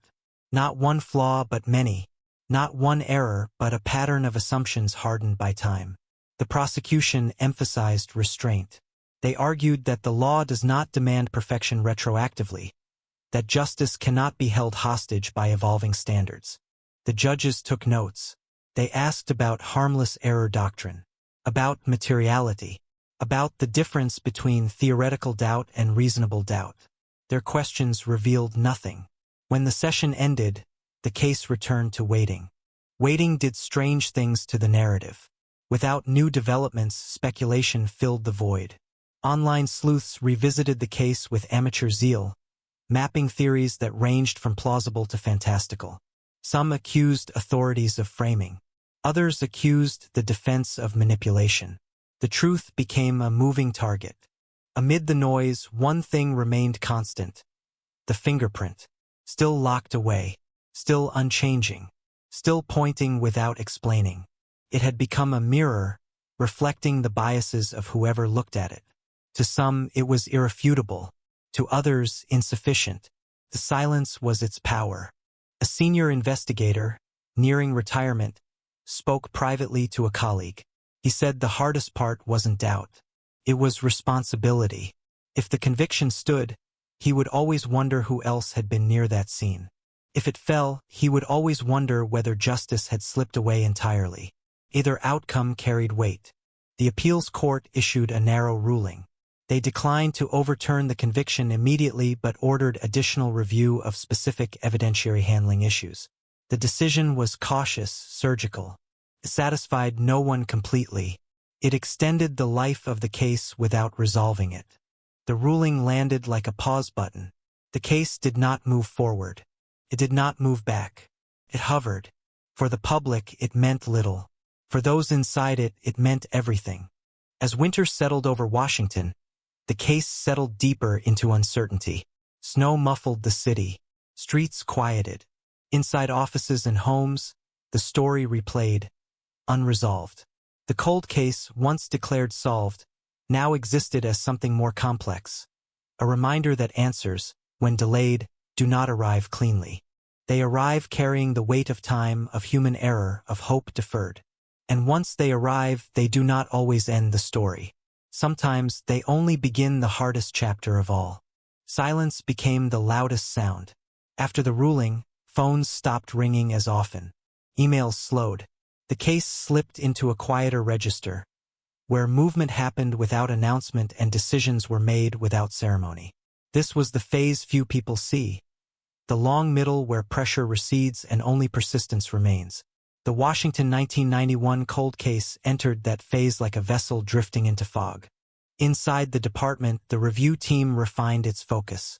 The court's language was narrow, but its implications were not. Specific evidentiary handling issues meant specific answers were required, and specificity has a way of exposing what generalities can hide. They began reconstructing the physical journey of the evidence minute by minute, shelf by shelf, hand to hand. It was a task less glamorous than reinvestigation and far more exacting. They interviewed custodians again, this time not for recollection but for habit. Where did you stand when you logged items? How did you mark transfers when the system was down? What did you do when labels peeled or ink faded? These were questions no one had thought to ask in 1991. Now they were everything. A pattern emerged that was unsettling but not damning. Evidence moved correctly more often than not. When it didn't, the deviations were small, pragmatic responses to constraints. A box placed temporarily on a desk. A log completed at the end of a shift instead of immediately. Each deviation was reasonable. Together, they formed a haze that defense attorneys would later call cumulative risk. The fingerprint card was examined under new lighting, magnification revealing creases where it had been handled repeatedly. The ridges were still clear. The match remained, but the card itself bore the story of time. Edges softened, corners bent, the paper tired. It had survived, but survival is not the same as certainty. The lab issued an addendum. It reaffirmed the match but attached an expanded explanation of margins, error rates, and environmental factors. The language was careful, calibrated to withstand scrutiny. It was also dense, the kind of document that satisfies experts and confuses everyone else. The truth, when technical, becomes inaccessible, and inaccessible truths breed suspicion. Defense counsel seized on the addendum's cautionary tone. In motions and interviews, they framed it as a retreat, a quiet acknowledgement that the science was less definitive than advertised. Prosecutors countered that caution was not contradiction, that modern science speaks with humility, not hesitation. The debate played out in filings few people read and headlines few people trusted. Outside the legal machinery, life went on. The neighborhood near the original crime scene hosted a street fair that summer. Children ran through chalk drawings. Music drifted. Someone grilled food on a portable stand. For a few hours, the past loosened its grip. But even joy carried an undertone. Longtime residents knew what had happened there. Memory does not vanish. It recedes and waits. The victim's family avoided public events tied to the case. They focused on routines, on anniversaries unrelated to the crime. Yet the uncertainty found them anyway. In quiet moments when the phone buzzed with a notification or a neighbor asked a question too gently, they learned to answer without answering, to nod without committing. Privately, they wrestled with a question they had once sworn never to entertain. What if the conviction changed? Not what if the defendant was innocent, language mattered, but what if the story was incomplete? The distinction mattered because it preserved their faith in process while acknowledging doubt. It was a narrow path and walking it was exhausting. The defendant's correspondence took on a different tone. Gone was the blunt insistence of earlier letters. In its place appeared reflection, even ambiguity. They described fragments of the past without drawing conclusions, scenes without confessions. Defense attorneys advised restraint. Anything said now could echo later. Silence, once imposed, became strategic. In the department, leadership shifted. A new commander took over the unit overseeing cold cases, bringing a reputation for methodical review and an aversion to spectacle. The case briefed itself to him not as a solved crime under threat, but as an unresolved system under examination. His questions were simple and relentless. Why then? Why not now? Who benefited from speed? Who paid for it later? Those questions reframed discussions. They moved attention away from individual culpability toward institutional behavior. It was uncomfortable, but it was clarifying. Institutions, like people, develop habits. Habits harden into culture. Culture shapes outcomes long after the individuals are gone. The commander authorized a limited re-interview of early witnesses, not to extract new facts but to compare recorded summaries with present recollections. The exercise was revealing. Some summaries were faithful. Others were compressed, flattening nuance into bullet points. No one had falsified statements, but no one had preserved their full texture either. One witness, now elderly, listened as a detective read back a summary written decades earlier. She shook her head slowly. "That's not what I meant," she said. She explained carefully what she had meant then. The difference was subtle but significant. It suggested uncertainty where the summary suggested confidence. The detective noted it, knowing how easily nuance is lost when urgency demands efficiency. These findings did not point to an alternate suspect. They did not exonerate. They complicated. And complication, in a legal sense, is dangerous because it resists resolution. The law prefers clean lines. Life does not provide them. The appeals court requested additional briefing. They wanted to understand whether the cumulative issues reached a threshold. The question was not whether errors existed, but whether they mattered enough. Thresholds are subjective, shaped by precedent and philosophy. Different judges draw them differently. Oral arguments resumed in a smaller courtroom. Fewer observers attended. The spectacle had waned. What remained was substance.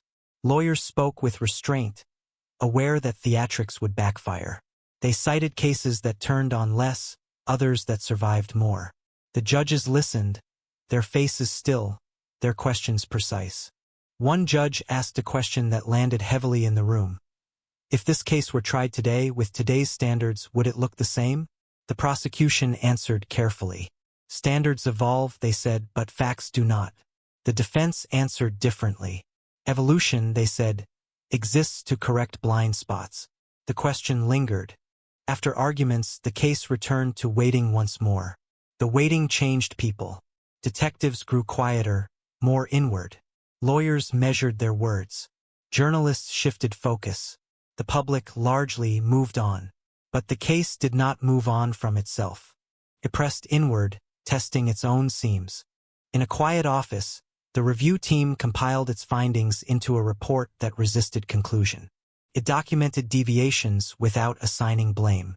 It described risk without asserting outcome. It was honest to a fault, and honesty in this context was destabilizing. The report acknowledged what everyone felt but no one wanted to say. The truth might be irretrievable in its pure form. The commander read the report twice. Then he wrote a memo that surprised his staff. He recommended no further expansion of the investigation unless directed by the court. Not because he believed the work was done, but because he believed restraint was now necessary. Digging deeper without a mandate risked creating answers where none existed. The memo sparked debate. Some officers felt it was surrender. Others felt it was respect, for the limits of evidence, for the gravity of consequences. The commander stood by it. Institutions, he argued, must know when to stop acting and start listening. Listening, in this case, meant waiting for the court. When the ruling finally came, it was measured and unsatisfying. The conviction would stand for now. The court acknowledged concerns but found them insufficient to overturn. The language was careful, emphasizing for now without elaboration. It left the door open without inviting entry. Reactions were muted. No cheers, no protests, just a collective exhale that sounded more like fatigue than relief. The case was not finished, but it was paused again, its momentum checked by caution. For the victim's family, the ruling was a complicated mercy. It preserved what little certainty they had regained while validating the doubts that had plagued them. They marked the day quietly with no statements. Grief does not need microphones. For the defendant, the ruling was a blow softened by ambiguity. The appeal had not failed entirely. It had not succeeded either. Time resumed its familiar shape. Long, unbroken, indifferent. As autumn arrived, the city shed leaves and the case shed attention. The fingerprint returned to its shelf, documented and undisturbed. The boxes closed. The lights dimmed. The fog did not lift, but it thinned, enough to see the outline of what remained. What remained was not an answer. It was a question refined by years of scrutiny. How do you measure justice when time has altered every tool you use to pursue it? The Washington 1991 cold case offered no guidance. It simply existed, a testament to the cost of certainty and the weight of doubt. And in that existence, it continued to exert pressure, quietly, persistently, reminding everyone who touched it that some stories do not end. They endure, reshaped by every attempt to conclude them, living on in the uneasy space between solved and understood. The pause settled into routine, and routine is where doubt learns to live. With the court's decision holding the line but not sealing it, the Washington 1991 cold case entered a quieter orbit. Not dormant, not resolved, suspended in a state that felt almost deliberate, as if the system itself needed time to catch its breath. The story retreated from headlines into hallways, from statements into margins, from certainty into something more fragile and human. Inside the department, the commander's memo had the intended effect. Activity slowed, but attention sharpened. Files were no longer handled as steps toward action but as artifacts deserving care. The review team met less frequently, but when they did, conversations were slower, more deliberate. They spoke about language, how words like likely and consistent had been wielded in 1991 with confidence born of urgency. They spoke about how urgency can masquerade as clarity. One analyst noticed something subtle while rereading lab correspondence from the early 90s. A phrase repeated across documents, almost boilerplate, no exclusion indicated. It had been used to describe comparisons that neither confirmed nor denied. Over time, the phrase had been paraphrased in reports as included. The shift was small. The implication was not. It wasn't misconduct. It was translation, and translation changes meaning. The analyst flagged it quietly. The finding did not upend the case, but it illuminated a drift, how ambiguity hardens into assertion when repeated enough times. The system, designed to process information efficiently, sometimes compresses uncertainty until it disappears. That realization lingered like a low hum in the room. The fingerprint card, again at the center, was subjected to a non-invasive imaging process developed years after the original analysis. The goal was not to rematch but to assess degradation. The results were nuanced. The print had held remarkably well, but microfractures suggested repeated handling had softened some ridge edges. Not enough to negate the match. Enough to remind everyone that evidence ages too. The defense requested access to the imaging data. The prosecution agreed, attaching a stipulation that interpretation be conducted jointly by independent experts. Cooperation, once unthinkable, had become pragmatic. Neither side wanted surprises anymore. Surprises were how trust eroded. Outside the courtroom, the city was changing. Construction cranes dotted the skyline. Neighborhoods that had once been quiet pockets were now desirable addresses. The past felt farther away with every glass facade that replaced brick. Yet the case had a way of resurfacing at unexpected moments, usually when someone asked a question that had no answer. A community forum hosted by a local university invited a panel to discuss cold cases and institutional memory. The Washington case was not named, but everyone knew it was there, hovering.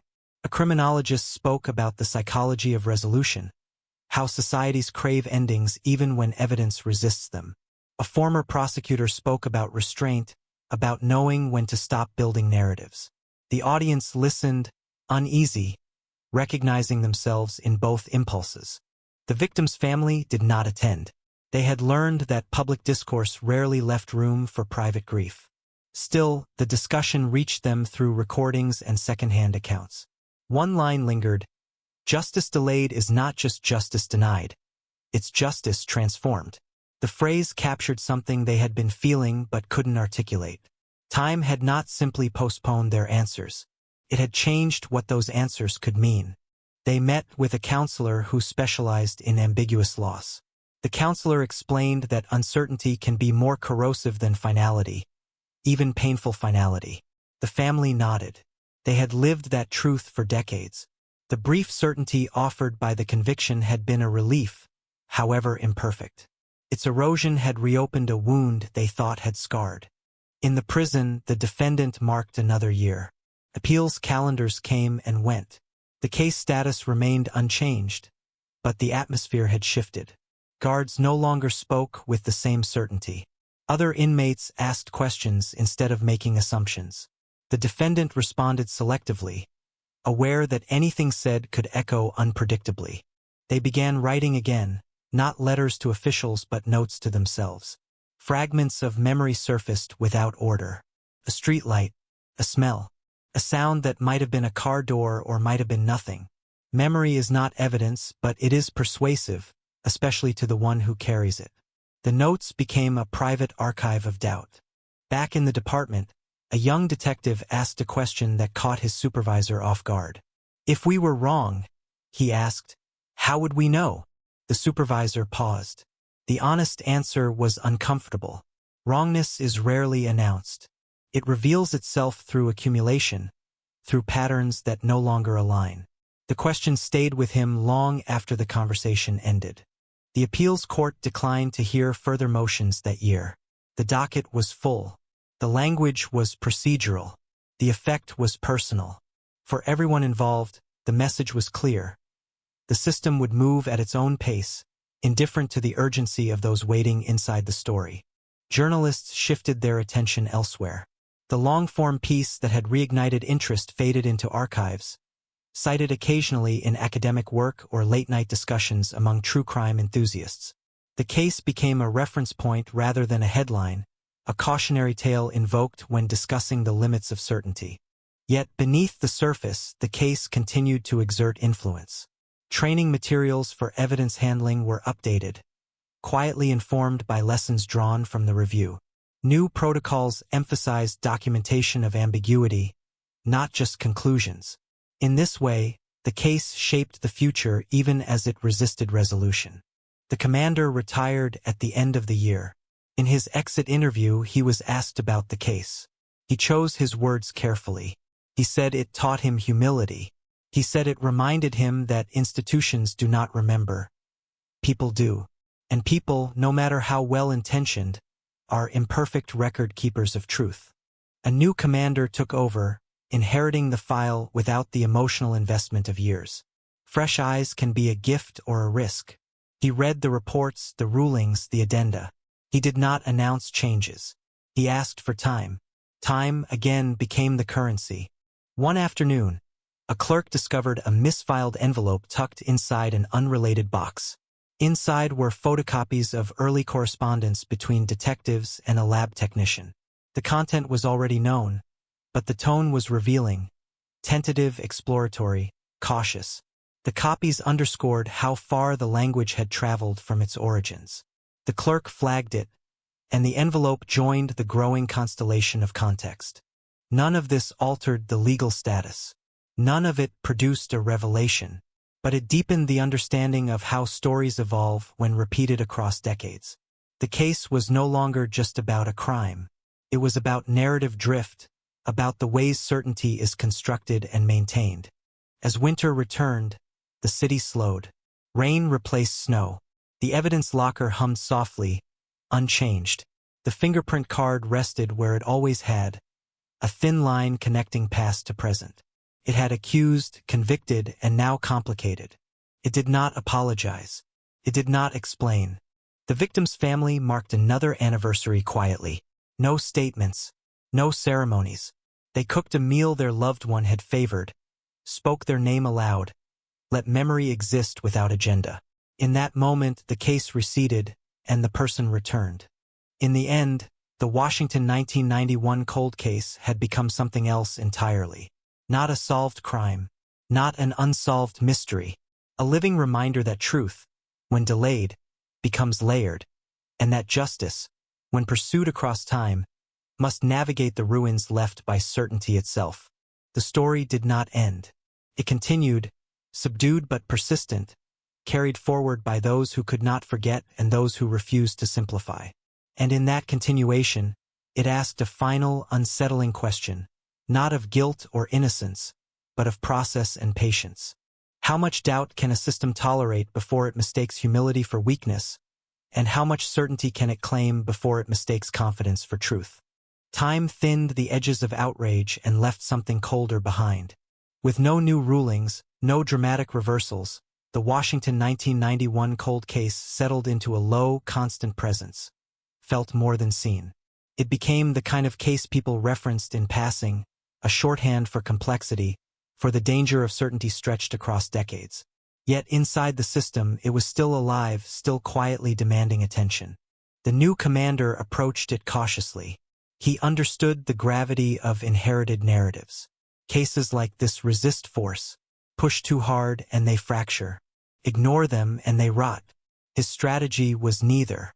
He ordered a comprehensive contextual review, not to reopen the investigation, but to understand how the case had been understood at each stage of its life.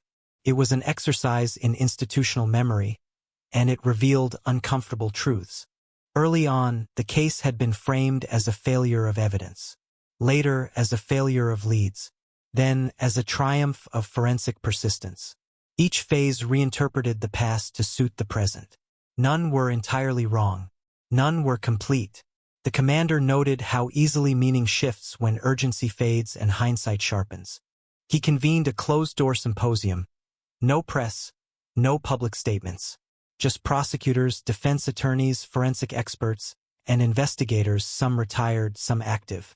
The purpose was not to argue outcomes, but to examine process. It was an unusual gathering, tense but restrained. Everyone knew the stakes, even if they were not explicitly named. Discussions moved slowly.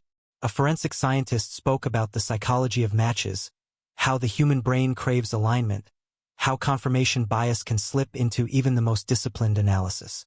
A defense attorney spoke about narrative momentum, how once a story is told, every new fact is filtered through it. A prosecutor spoke about responsibility to victims, to communities, to the idea of justice itself. No one mentioned the defendant by name. No one mentioned the victim directly. The case hovered in abstraction, safer that way. Yet the weight of it pressed on every sentence. The symposium ended without conclusions, but not without impact.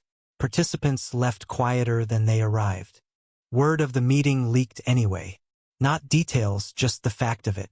Speculation followed, as it always does. Some interpreted it as a sign of weakness. Others as a sign of integrity. The truth was less dramatic. It was an acknowledgement that the case had outgrown simple binaries. The victim's family learned of the meeting through a reporter's inquiry. The news stirred conflicting emotions. Part of them wanted reassurance that the system was still engaged. Another part wanted to be left alone. They declined interviews, choosing silence as an act of control. Silence, for them, had become a refuge. In private, they revisited old conversations, old assumptions. They asked themselves questions they had avoided. Would they want to know if the story changed? Would they want the case reopened fully if it meant reliving everything again? The answers were not unanimous. Grief does not vote as a bloc. The defendant's legal team, sensing the shift in tone, prepared a new strategy.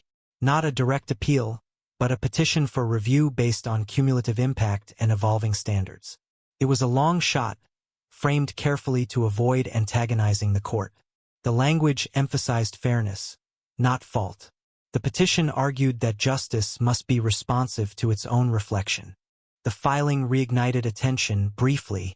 Headlines resurfaced, cautious and conditional. Commentators debated whether the system was bending too far toward doubt or not far enough. The public, fatigued by nuance, divided predictably. Some demanded finality. Others demanded reckoning. Few demanded patience. The court acknowledged receipt of the petition and set no timeline. The message was implicit. Do not wait. The system would move when it moved. For those inside the case, waiting had become second nature. Inside the department, younger detectives studied the case as part of training. It was presented not as a failure or a success, but as a lesson. Instructors emphasized documentation, transparency, and humility. They spoke about how future investigators would one day read their reports, how language chosen in haste could echo for decades. One recruit asked whether the case haunted the department. The instructor paused before answering. Cases don't haunt buildings, he said. They haunt people. The room fell quiet. As spring approached, the city shook off winter. Cherry blossoms bloomed near government buildings. their brief beauty a reminder of impermanence. Tourists passed through, unaware of the debates unfolding behind closed doors. The case remained invisible to most, but omnipresent to those who knew its contours. The fingerprint card was audited again, part of a routine check. The status unchanged, his presence undiminished. It had become less evidence than symbol, a reminder of both the power and the limits of forensic certainty. It accused no one on its own. It relied on human interpretation, and humans, as the case had demonstrated, are shaped by context. A forensic journal published an article referencing the case anonymously. It discussed how legacy evidence can be reinterpreted over time, how confidence intervals shift, how conclusions should age with humility. The article sparked debate in academic circles. Some praised its caution. Others warned against eroding trust in science. The case, unnamed, influenced discourse far beyond its jurisdiction. The victim's family noticed subtle changes in how officials spoke to them. Language softened. Certainty was replaced with care. While well-intentioned, it underscored the instability they felt. They missed the firmness of earlier years, even if it had been illusory. Ambiguity, though honest, was exhausting. In the prison, the defendant received news of the petition's status through their attorney. No promises, no predictions, just acknowledgement. They responded with a nod, having learned that hope, unmanaged, is dangerous. They focused instead on routine, on days marked by small rituals that made time tolerable. The appeals court eventually issued a brief order. They declined immediate review but noted the petition raised substantive issues that could be considered if further developments arose. It was neither a door slammed shut nor one opened wide. It was a pause again. The order satisfied no one, but it clarified something essential. The case was not finished with the system, and the system was not finished with the case. They were bound together now, each shaping the other's limits. As summer arrived, the city grew loud. Festivals returned. Traffic thickened. Life asserted itself. Yet beneath it all, the Washington 1991 cold case continued its quiet work, reshaping policy, training, and perception. It had become a reference point for restraint, a reminder that resolution is not always synonymous with justice. Those closest to the case understood something others did not, that the absence of a definitive ending did not mean the story lacked meaning. Meaning had simply shifted, from answers to questions, from verdicts to vigilance. The case no longer demanded attention through shock. It demanded it through endurance. And in that endurance lay its most unsettling legacy. Not that the truth was unknowable, but that knowing it might require accepting uncertainty as part of justice itself. The story pressed on, unresolved but alive. Its presence felt in every careful word, every cautious decision. The cold case, once declared solved, now existed as a living measure of how systems reckon with their own shadows. And it waited. The waiting did not feel empty anymore. It felt charged, like a room after an argument where no one dares to speak first. The Washington 1991 cold case had entered a phase few investigations ever reach, where time itself becomes evidence. Every delay, every cautious sentence, every procedural hesitation added another layer to the record. The case was no longer just about what happened in 1991. It was about everything that happened afterward and what failed to happen. Inside the courthouse, clerks handled the file with unusual care. It was thick now, swollen by decades of supplements, motions, expert opinions, and appendices that tried, and failed, to pin certainty in place. Judges who skimmed it felt the weight immediately, not because of gore or drama, but because of consequence. Every page carried the implication that a single decision, made years ago, could ripple forward and define lives permanently. A senior judge, nearing retirement, reread the original trial transcripts late one evening. He was not assigned to the case. Curiosity drove him. He remembered the era, the confidence in emerging DNA technology, the headlines celebrating science as an impartial savior. Reading it now, he noticed things he would not have questioned back then. The framing of testimony, the deference to experts, the way uncertainty was compressed into definitive language. He closed the file and stared at the window, City lights reflected faintly in the glass. Progress, he thought, does not erase responsibility. It multiplies it. Around the same time, a journalist revisited the case, not to break news, but to understand silence. She traced how the story had shifted across decades, how certainty had been announced, challenged, defended, and then quietly softened. Her notes filled with phrases like institutional inertia and forensic authority. She interviewed no one officially connected anymore, only retired analysts, former clerks, and academics who had studied the case indirectly. What emerged was not a conspiracy, but something more unsettling: alignment. Decisions made in good faith aligning just enough to become irreversible. No villain, no singular failure, just momentum. Her article never named the defendant in the headline. It focused instead on the process, on how cold cases evolve into something warmer, heavier, harder to touch. The piece ran on a Sunday morning. It did not trend. It lingered. The victim's family read it quietly. They did not discuss it at first. Each absorbed it alone, measuring how much of their grief was anchored to facts and how much to faith in resolution. One family member admitted, late at night, that they no longer knew what justice would look like if it arrived now. Another confessed that certainty, even if flawed, had been easier than doubt. In the prison, the defendant marked another year. No ceremony, no outward sign, just another number added to the tally. They had stopped counting days long ago. Years were easier. Years felt intentional.